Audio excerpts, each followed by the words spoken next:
Mari kita bersatu dalam doa. Bapa di dalam sorga, kami bersyukur atas anugerah keselamatan yang Tuhan telah nyatakan dan Tuhan telah berikan bagi kami di dalam karya anak-Mu Yesus Kristus.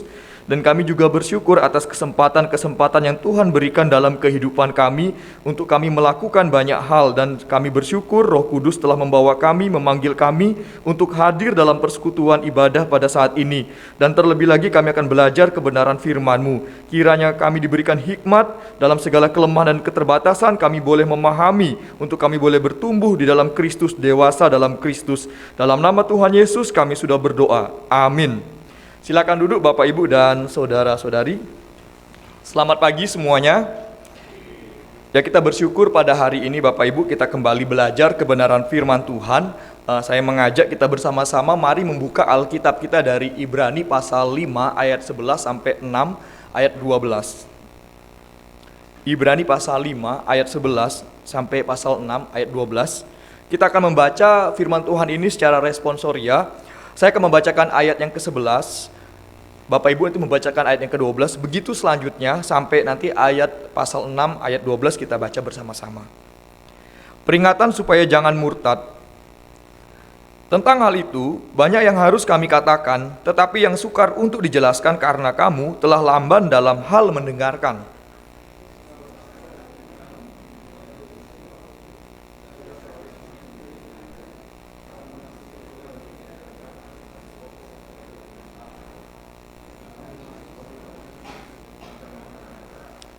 Sebab barang siapa masih memerlukan susu, ia tidak memahami ajaran tentang kebenaran, sebab ia adalah anak kecil.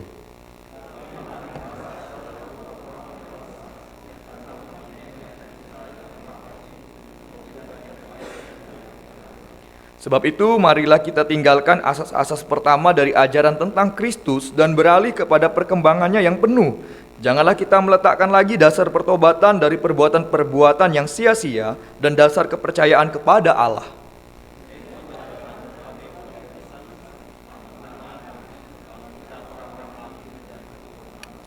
Dan itulah yang kita perbuat jika Allah mengizinkannya.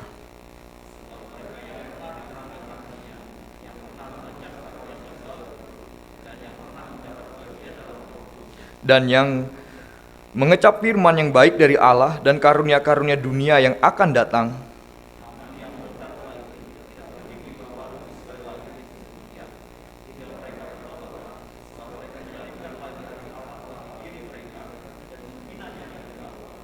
Sebab tanah yang menghisap air hujan yang sering turun ke atasnya dan yang menghasilkan tumbuh-tumbuhan yang berguna bagi mereka yang mengerjakannya menerima berkat dari Allah.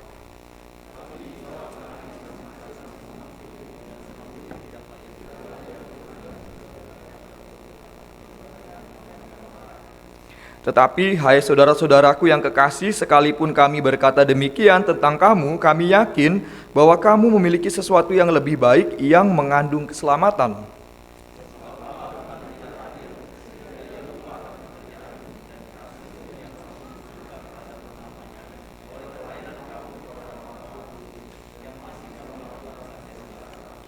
Tetapi kami ingin supaya kamu masing-masing menunjukkan kesungguhan yang sama untuk menjadikan pengharapanmu suatu milik yang pasti sampai pada akhirnya bersama-sama. Agar kamu jangan menjadi lamban, tetapi menjadi penurut-penurut mereka yang oleh iman dan kesabaran mendapat bagian dalam apa yang dijanjikan Allah.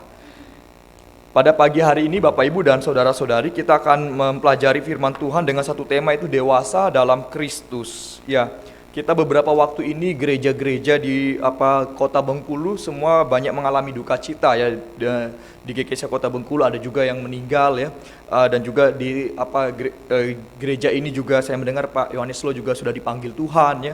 Kita silih berganti di dalam waktu yang kita jalani Bapak Ibu. Kita tidak bisa waktu ini tidak bertoleransi gitu. Kita menjalani waktu ini tidak mundur ke belakang, tapi terus maju ke depan tanpa peduli apakah kita berduka, ataukah kita bersuka cita, apakah kita mengalami satu kesuksesan atau kegagalan. Waktu yang kita hidupi terus berjalan maju, dia tidak peduli apakah kita mengalami kondisi sulit atau kondisi mudah, apakah kita sedang bahagia atau sedang bersedih, tidak peduli waktu ini.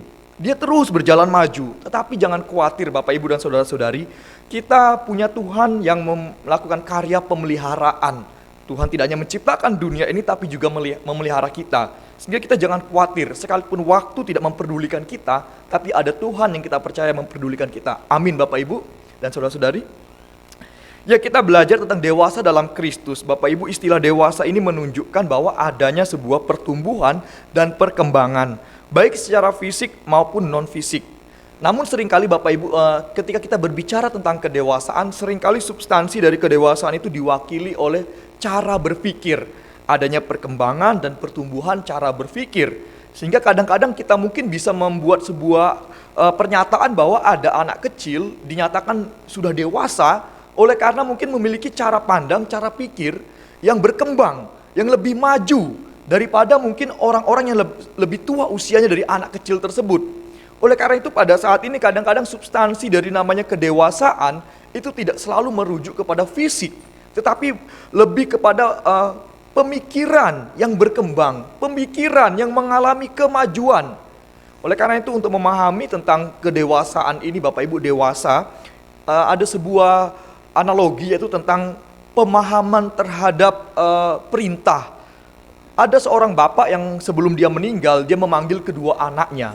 Kedua anak ini kakak beradik, lalu orang tua memberikan perintah supaya kalau bekerja jangan kena matahari. Kedua bersaudara ini merespon apa yang diperintahkan oleh ayahnya. Tetapi bagaimana pelaksanaannya? Yang pertama, yang sulung itu melaksanakan perintah ayahnya, sehingga kalau setiap dia pergi bekerja ke tokonya, itu berusaha memberi perlengkapan-perlengkapan supaya tubuhnya tidak terkena matahari. Entahkah ditutup dengan payung, entahkah ditutup dengan jas, jaket, dan sebagainya, supaya tidak kena matahari. Nah, lalu yang kedua, sang adik pun juga melakukan hal yang sama. Dia mengingat perintah dari ayahnya kalau bekerja jangan kena matahari. Tetapi apa yang dilakukan oleh adiknya? Dia bekerja sebelum matahari itu terbit, dia sudah pergi ke tokonya, membuka tokonya, dan setelah matahari terbenam, dia baru menutup tokonya. Lalu pada suatu waktu di masa yang akan datang, ternyata adiknya lebih sukses daripada saudara sulungnya.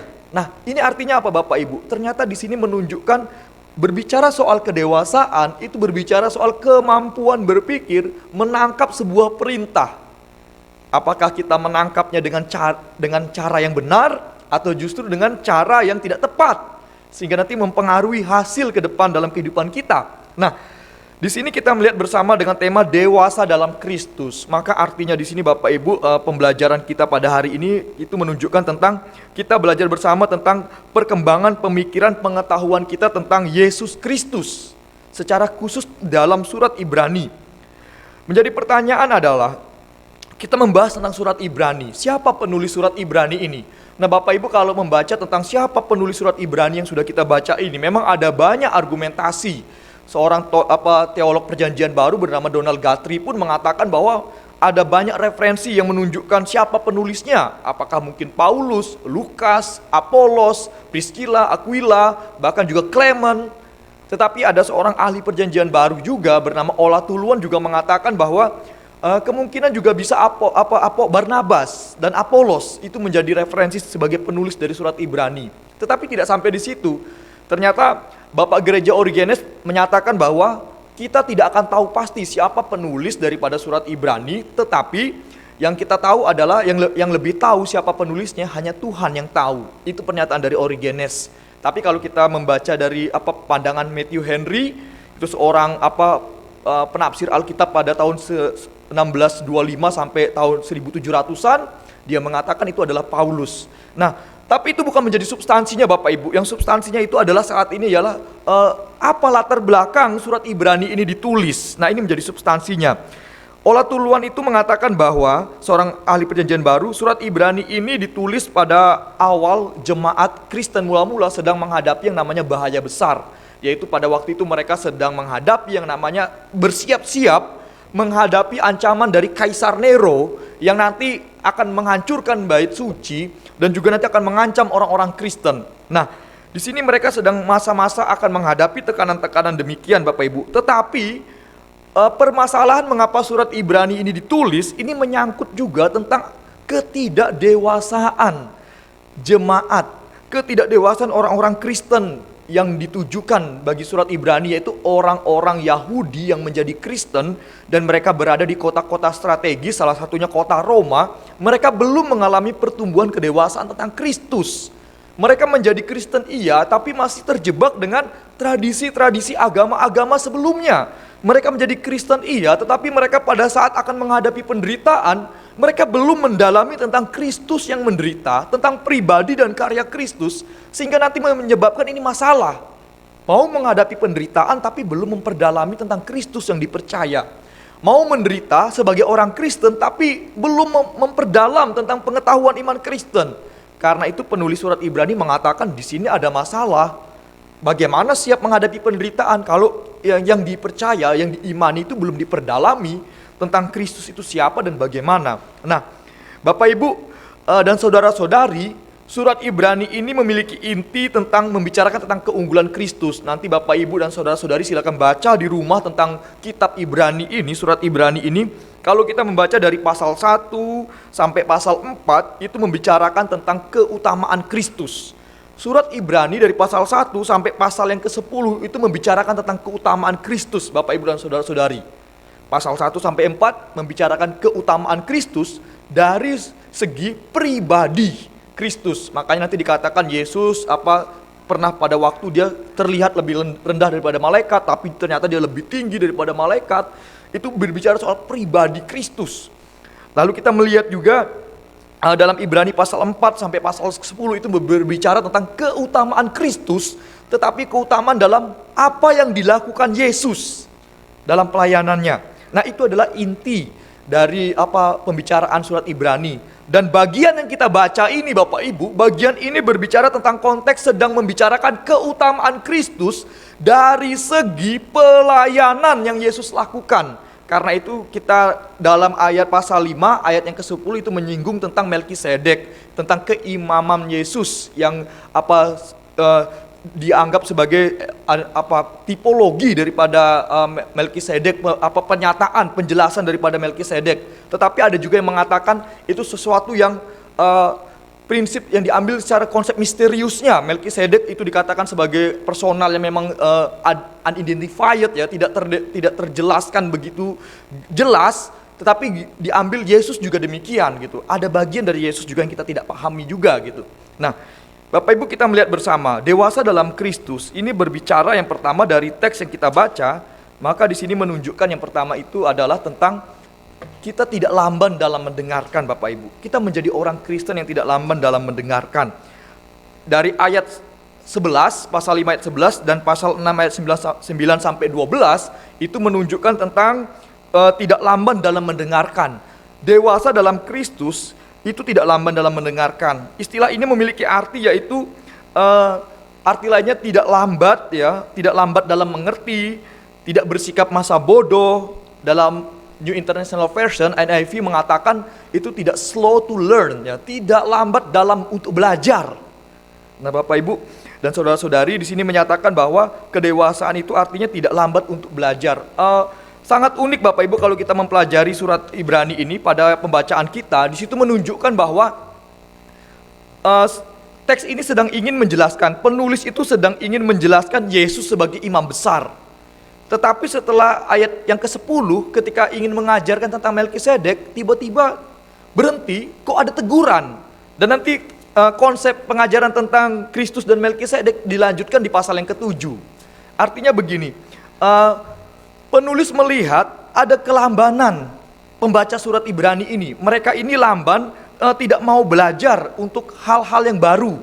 Mereka sudah menjadi Kristen, tetapi ketika ada ajaran baru, ketika ada ajaran-ajaran yang dalam tentang Kristus, itu tidak mau belajar, lambat untuk mau tahu, lambat untuk mau belajar.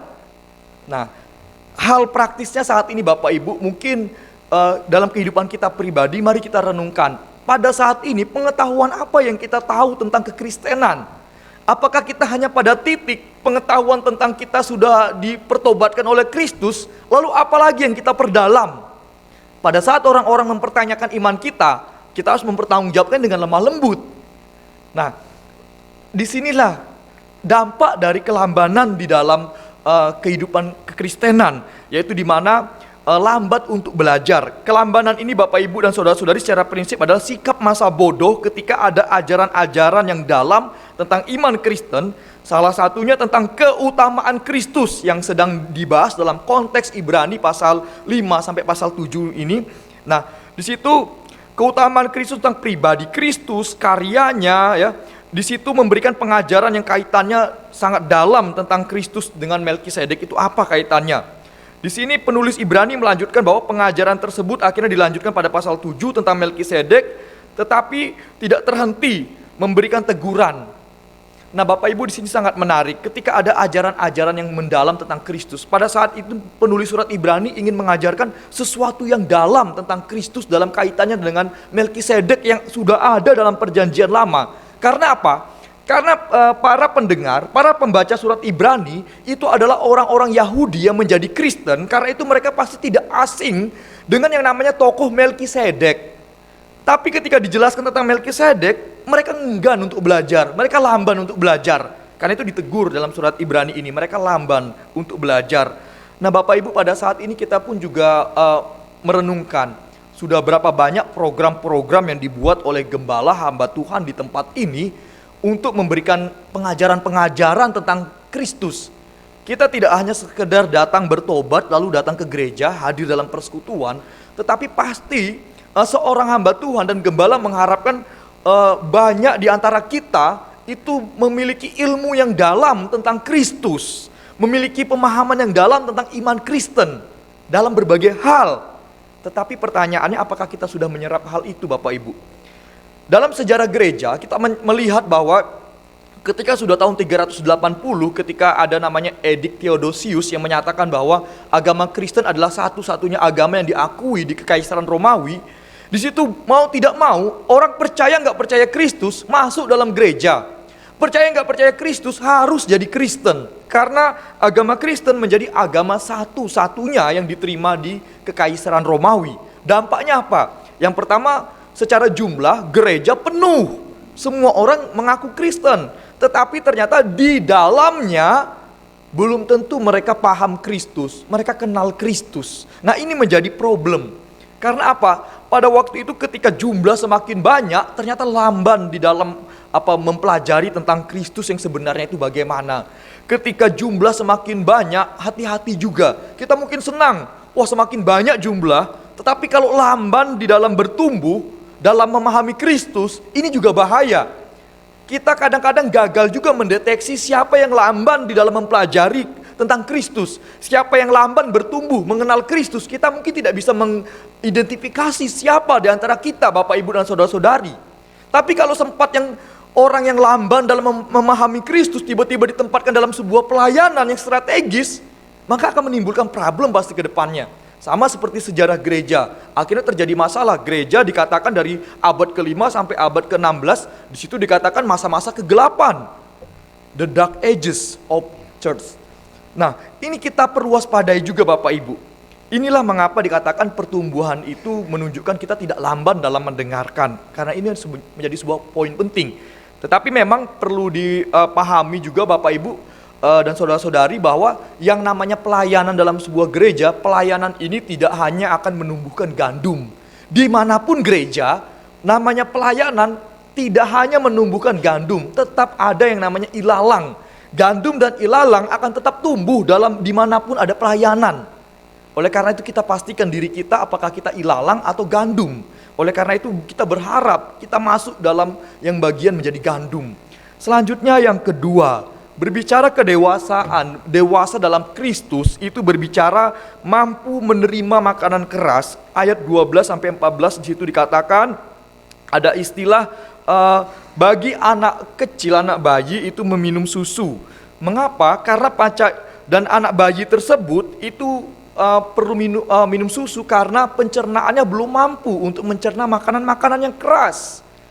Pertanyaannya, kalau kita dalam posisi belum dewasa secara rohani, tetapi ataupun mungkin belum bertobat, tiba-tiba kita dicekoki dengan ajaran-ajaran yang dalam tentang Yesus, pasti kita nggak akan siap Bapak Ibu. Apalagi orang yang baru bertobat tiba-tiba langsung dicekoki pengajaran Allah Tritunggal, pasti langsung mengatakan, Allah Kristen 3, padahal bukan itu konsepnya. Pasti akan langsung tidak langsung susah untuk menerima makanan keras demikian. Anak bayi Bapak Ibu, kalau kita kasih susu pencernaannya lancar karena dia memang belum fasenya untuk mencerna makanan keras. Tetapi apakah seorang anak bayi bisa dikasih makanan keras? Bisa, kasihkan saja.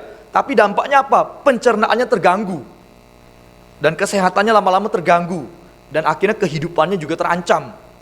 Sama seperti kita Bapak Ibu, oleh karena itu memang dalam kehidupan kita juga perlu memastikan diri kita di dalam Kristus iya. Tetapi setelah itu Bapak Ibu, kita bertahap mulai belajar kebenaran-kebenaran iman Kristen. Pada hari Jumat lalu bersama dengan Persekutuan Perkantas, mereka meminta saya untuk menyampaikan topik dengan tema itu siapakah Allah itu? Suatu tema dengan pertanyaan yang sangat mendetil. Saya manusia tapi suruh menjelaskan siapakah Allah itu. Akhirnya disitulah pembelajaran tentang Allah Tritunggal disampaikan dalam Persekutuan Perkantas. Bagus, level mahasiswa sudah ingin mempelajari pembelajaran yang dikatakan ini makanan keras. Nah Bapak Ibu dan saudara-saudari tempat ini bagaimana? Seandainya nanti gembala membuat sebuah seminar tentang doktrin tentang makanan yang keras, bahkan nggak hanya sekedar doktrin Bapak Ibu, tetapi juga hal-hal praktis dalam pelayanan yang ideal, yang seolah-olah kita berat ya ternyata pelayanan itu pun juga perlu kita dapatkan, kita pahami dan kita makan dan kita cerna bersama dalam pelayanan ini Bapak Ibu. Itu juga perlu kita perhatikan. Karena begini, di dalam pelayanan kalau prinsip hamba Tuhan Bapak Ibu, saya juga selalu menekankan ke anak-anak STTAB, kalau hamba Tuhan itu walaupun tidak bisa, tetapi belajar membisahkan diri apa yang tidak bisa. Kalau ada sesuatu yang tidak bisa, belajar untuk membisahkan diri. Toh nanti penilaian permakluman itu akan terjadi kalau sudah mencoba, tetapi memang hasilnya tidak maksimal, orang akan maklum, berarti memang bukan bidangnya. Tapi kalau belum bisa, tidak bisa tapi tidak mau coba, maka orang nggak mungkin memaklumi. Justru akan dicap ini nggak ada inisiatif.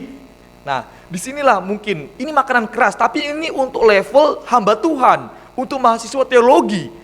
Perlu ditekankan hal demikian. Pertanyaannya, kalau makanan keras demikian, itu akhirnya dilemparkan kepada Bapak Ibu jemaat, gembala menyatakan seperti ini, apakah siap nanti kita?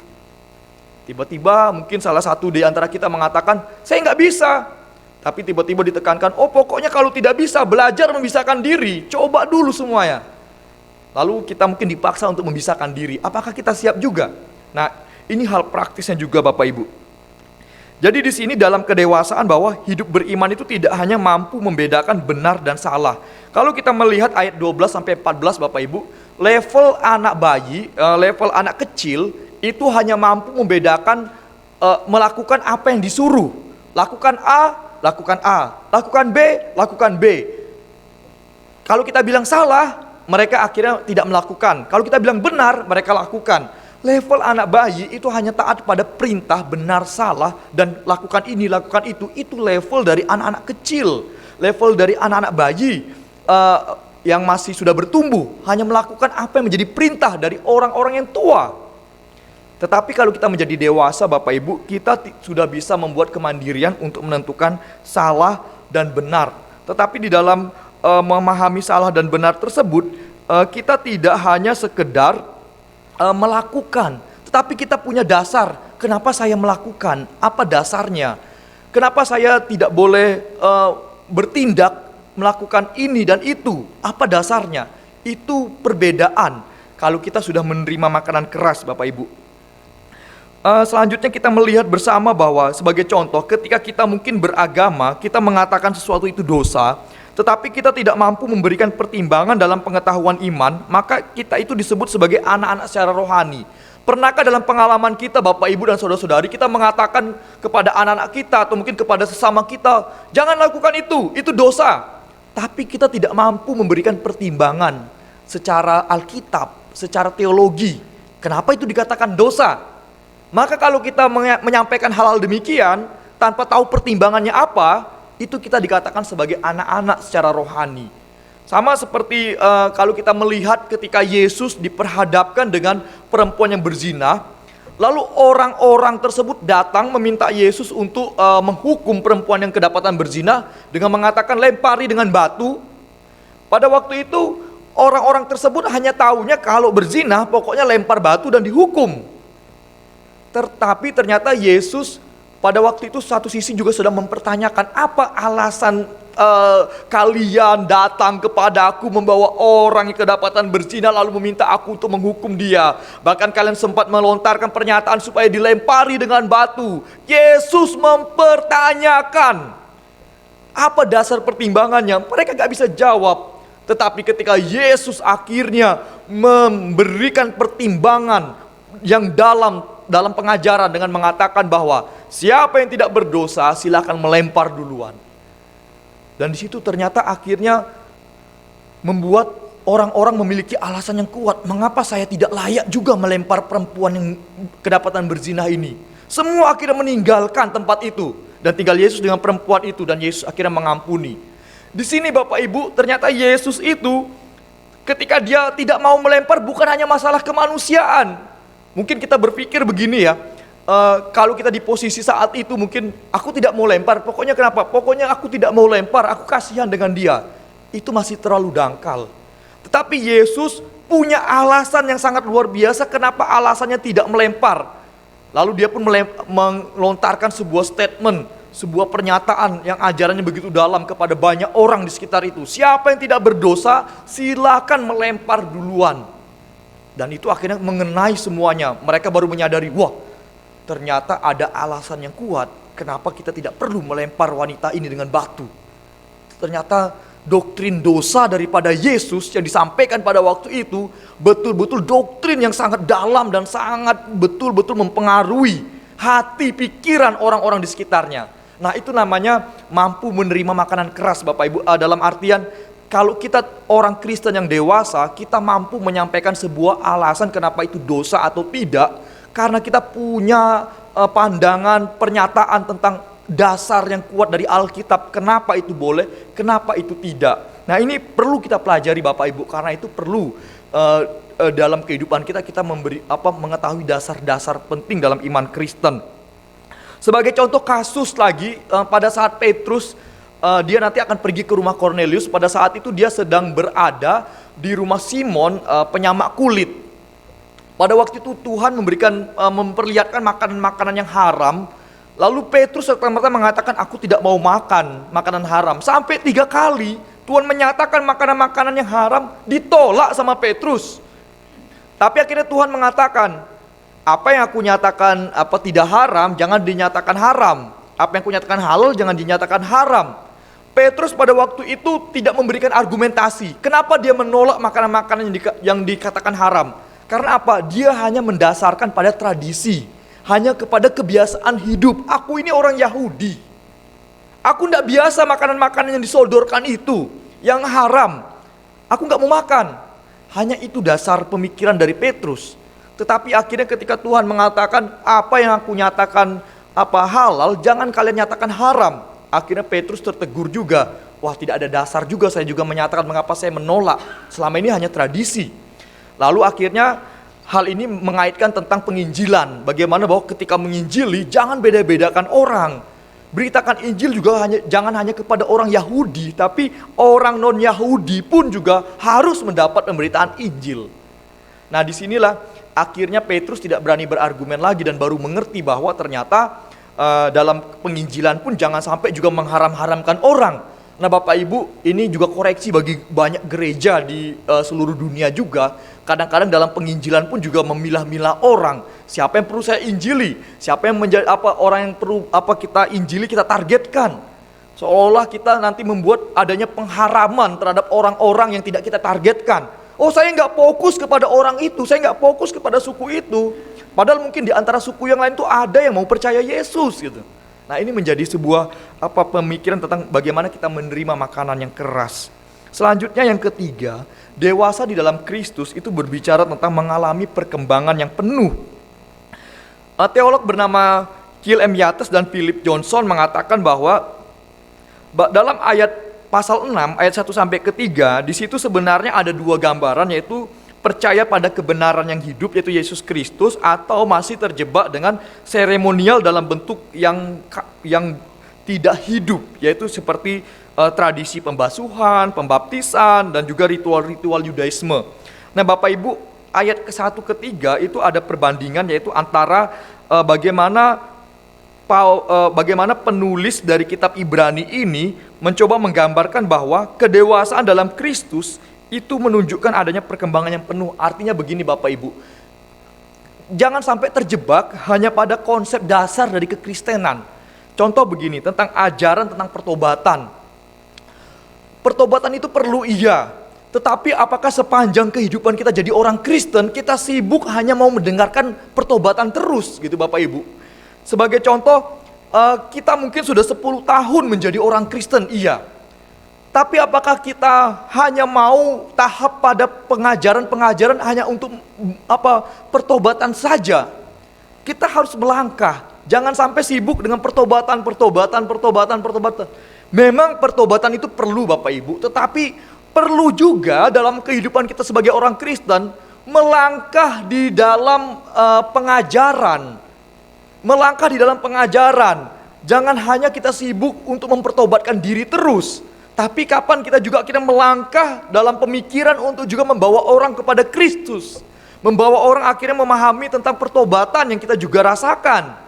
Nah, di sini menunjukkan bahwa penulis surat Ibrani mengingatkan pembaca agar tidak selalu kembali pada kondisi seperti baru bertobat.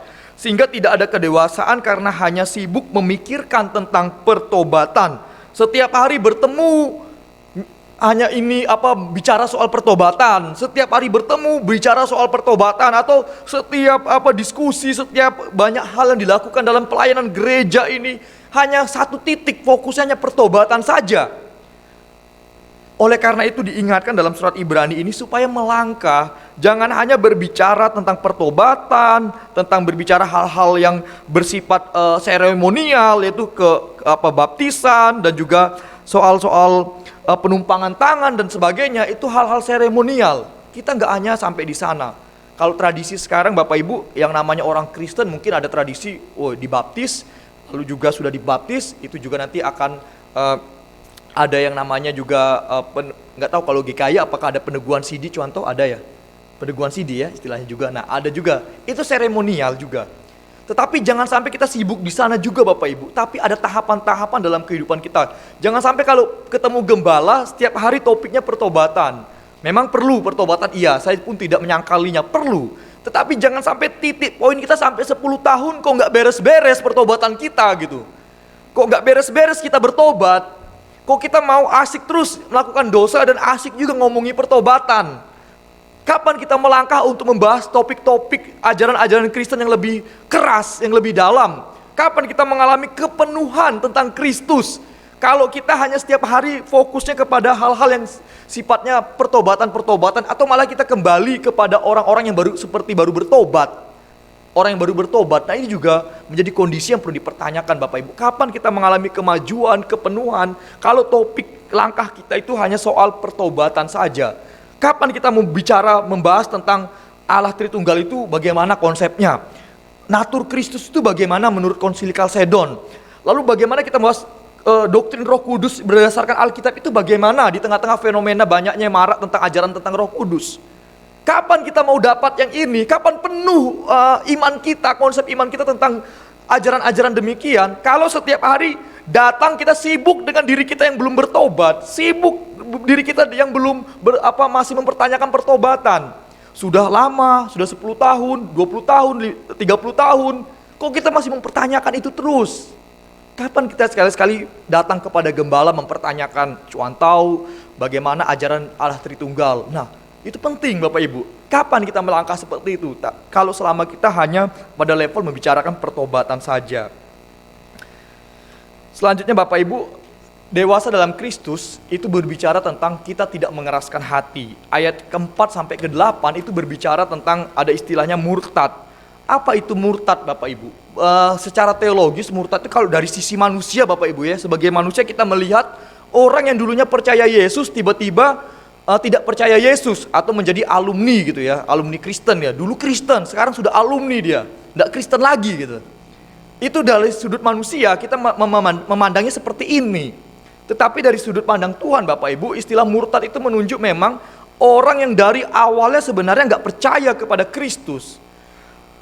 Para pembaca atau para jemaat yang membaca surat Ibrani ini, mereka pada waktu itu sedang akan menghadapi penderitaan. Di situ nanti akan kelihatan siapa yang betul-betul percaya dan siapa yang tidak percaya dari mulanya. Orang yang murtad sejatinya Bapak Ibu dalam Alkitab memang dari mulanya dia itu tidak percaya kepada Yesus. Kehadiran statusnya sebagai orang Kristen itu masih tersembunyi. Sejatinya dia nggak percaya Kristus. Saya ini memang status Kristen iya, tapi saya tidak percaya Yesus itu Tuhan. Saya betul ke gereja iya, tapi saya tidak percaya Alkitab ini firman Allah. Kalau saya percaya saya pasti baca. Tapi karena saya nggak percaya Alkitab firman Allah, di rumah saya nggak pernah baca Alkitab. Apakah ada yang demikian? Lalu kita mungkin berpikir bahwa siapa orang yang murtad? Memang kita tidak bisa menghakimi di antara kita Bapak Ibu. Terkadang kita terjebak dalam penghakiman dari apa yang kelihatan. Kita melihat, wah ini ada orang, dia dulu Kristen tapi tidak menjadi Kristen lagi. Kita katakan dia sudah murtad. Iya, secara manusia kita lihat demikian. Tapi jangan kita hakimi. Siapa tahu pas di akhir kehidupannya, ataupun pas sedang di ICU, akhirnya dia mengaku terima Yesus kembali. Nah, di sini kita tidak bisa menghakimi juga Bapak Ibu. Tetapi dalam sudut pandang Tuhan, orang yang murtad memang dari mulanya tidak percaya kepada Kristus. Kalau kita membandingkan dalam Roma pasal 8 ayat 29 sampai 30, di situ ada konsep dalam teologi reform itu namanya ordo salutis. Ya, itu apa? Jalan daripada keselamatan, the ways of salvation. Nah, dalam urutan tersebut dikatakan bahwa dari mulanya Tuhan itu sudah memanggil siapa orang yang diselamatkan. Dari mulanya Tuhan sudah memilih siapa orang yang diselamatkan. Dari mulanya Tuhan juga sudah membenarkan siapa orang yang diselamatkan. Dari mulanya Tuhan juga sudah menguduskan siapa orang yang diselamatkan. Dan dari mulanya Tuhan juga akan mempermuliakan orang yang diselamatkan dari mulanya. Jadi tidak ada namanya perubahan. Makanya istilah dalam teologi reform itu ada sekali selamat tetap selamat, itu betul. Nah, di sini Bapak Ibu berbicara tentang orang yang murtad, memang dari mulanya dia tidak percaya. Kadang-kadang karena kondisi, ternyata jadi orang Kristen nyaman ya, tidak ada kesusahan, semua saya diperhatikan, saya dibantu, dan saya pun juga mendapatkan kenyamanan. Di gereja pun juga nyaman, ada AC, tempat duduk, pulang nanti ada snack, saya nyaman. Karena itu bisa menutupi kekristenan sejati, itu bisa menutupi orang-orang yang sejatinya memang tidak percaya dari mulanya. Kondisi-kondisi nyaman bisa menutupi orang-orang yang dari mulanya memang tidak percaya Kristus. Karena apa? Nyaman. Tapi makanya dalam surat Ibrani ini, pembaca nanti akan dihadapi namanya penderitaan. Maka di situ akan kelihatan siapa yang betul-betul percaya Yesus dan siapa yang dari mulanya itu tidak percaya Yesus, akan kelihatan dengan penderitaan yang menjadi salah satu alat untuk akhirnya membongkar kesejatian dari kepercayaannya kepada Kristus. Nah, Bapak Ibu, tetapi di sini kita berbicara soal mengeraskan hati. Apakah berbicara soal mengeraskan hati itu selalu dengan identik dengan orang-orang yang tidak percaya Kristus, lalu bersikap radikal? Kalau yang kelihatan dari luar itu aman bagi kita Bapak Ibu. Kekristenan tidak akan terlalu terancam dengan orang-orang yang tidak percaya Kristus di luar Kristen yang mengancam. Itu kekristenan tidak akan masalah. Kita akan kuat karena sejarah gereja sudah mencatat. Bapak gereja bernama Tertullianus mengatakan gereja itu semakin dibabat semakin merambat. Semakin dibabat semakin merambat. Jadi artinya kalau dapat serangan dari luar pasti jadi kompak. Tetapi berbicara mengeraskan hati ini Bapak Ibu bukan berbicara tentang orang-orang di luar gereja yang menyerang gereja, orang-orang di luar kita yang menyerang kita, bukan itu saja. Tapi kita juga perlu mewaspadai serangan iblis, di mana secara halus bisa saja kita adalah orang-orang yang mengeraskan hati tapi hadir di gereja. Kita mungkin lembut iya, tetapi di dalam hati kita setiap ada firman Tuhan kita tidak percaya, kita tolak. Saya tidak percaya firman Tuhan. Atau dalam pikiran kita mungkin santun iya, tapi dalam pikiran kita menolak setiap prinsip-prinsip pelayanan yang disampaikan dalam gereja ini. Itu pun juga menjadi sebuah tanda bahwa kita mengeraskan hati. Alkitab mencatat Fir'aun itu adalah raja yang mengeraskan hati, dan dia akhirnya dikeraskan hatinya oleh Tuhan. Dalam Roma pasal 9 menyatakan Tuhan mengeraskan hati Fir'aun, Oleh karena apa? Untuk menunjukkan kemuliaannya kepada umat pilihannya Israel, bahwa Tuhan yang akan membawa keluar umat Israel adalah Tuhan yang betul-betul memiliki otoritas, sekalipun ada raja di dunia bernama Fir'aun. Nah, di sini memperlihatkan Bapak Ibu, ternyata istilah mengeraskan hati itu kita ada pertanyaan, apa standar manusia tidak mengeraskan hati? Kita bisa mungkin menyatakan orang yang tidak beribadah, mungkin kita pernah melihat Bapak Ibu ya di sekeliling kita, ada orang yang tidak pernah beribadah, kita katakan sebagai perwujudan hati yang keras. Lalu kita juga mungkin melihat orang-orang yang tidak mau pelayanan, kita katakan orang ini hatinya keras. Namun sebenarnya Bapak Ibu tidak hanya cukup sampai di sana, mungkin itu bisa menjadi indikator, tapi tidak sampai cukup di sana. Namun Bapak Ibu, kita perlu mewaspadai keberadaan diri kita yang sering hadir dalam banyak kegiatan yang bernilai rohani dan spiritualitas di gereja. Kita bisa terlihat lembut dalam perkataan, tetapi hati kita menolak Kristus. Bisa, ini termasuk juga yang mengeraskan hati. Alkitab menyatakan tentang tanah yang menyerap air hujan, namun ada yang menumbuhkan tumbuhan yang bermanfaat, namun juga ada yang menumbuhkan semak berduri. Pikiran dan hati kita yang menolak nilai-nilai rohani, meskipun ekspresi kita tenang, itu sama saja secara prinsip kita belum dewasa di dalam Kristus. Kita tidak mengaminkan firman Kristus dalam pikiran dan hati kita, meskipun tindakan kita melayani, itu sama saja kita mengeraskan hati. Kita boleh bergerak dalam pelayanan, kita terlihat oleh banyak orang di sekitar kita, kita bergerak mengerjakan banyak pelayanan. Tapi kalau hati kita menolak teguran, atau mungkin pikiran kita menolak teguran dari firman Tuhan, sama saja kita sedang dalam pada titik secara prinsip kita mengeraskan hati. Perenungan bagi kita bersama, pernahkah kita berada pada kondisi demikian Bapak Ibu dan Saudara-saudari? Sejahterakah hidup kita? Kalau kita hidup sebenarnya kita orang yang menolak Kristus, kita yang menolak firman Tuhan, kita tipe orang yang gak suka ditegur, kita tipe orang yang suka punya pemikiran independen, gak mau diisi dengan pemikiran yang lain. Bahkan gembala pun memberikan ide-ide dari firman Tuhan pun kita tolak. Tapi kita mungkin keberadaan kita ada dalam pelayanan ini, dan kita berada dalam setiap lini pelayanan. Sejahterakah kita hidup demikian? Atau sejahterakah kita menjadi orang Kristen demikian? Ini menjadi perenungan kita bersama Bapak Ibu. Oleh karena itu, untuk menutup firman Tuhan pada hari ini, bersama-sama saya mengajak kita membaca dalam Kolose pasal 2 ayat 6 sampai 7. Kolose pasal 2 ayat 6 sampai 7. 1-2 ya. Kamu telah menerima Kristus Yesus Tuhan kita, karena itu hendaklah hidupmu tetap di dalam Dia, hendaklah kamu berakar di dalam Dia dan dibangun di atas Dia, hendaklah kamu bertambah teguh dalam iman yang telah diajarkan kepadamu, dan hendaklah hatimu melimpah dengan syukur. Mari kita bersatu dalam doa. Tuhan Yesus, terima kasih Tuhan telah memimpin kami untuk kami boleh mempelajari firman-Mu dari kitab Ibrani, dan kami diingatkan bagaimana pentingnya kedewasaan hidup kami secara iman di dalam Engkau Kristus. Oleh karena itu, biarlah Roh Kudus memimpin kami, membawa kami untuk terus bertumbuh dalam kedewasaan iman. Dalam nama Tuhan Yesus kami sudah berdoa. Amin.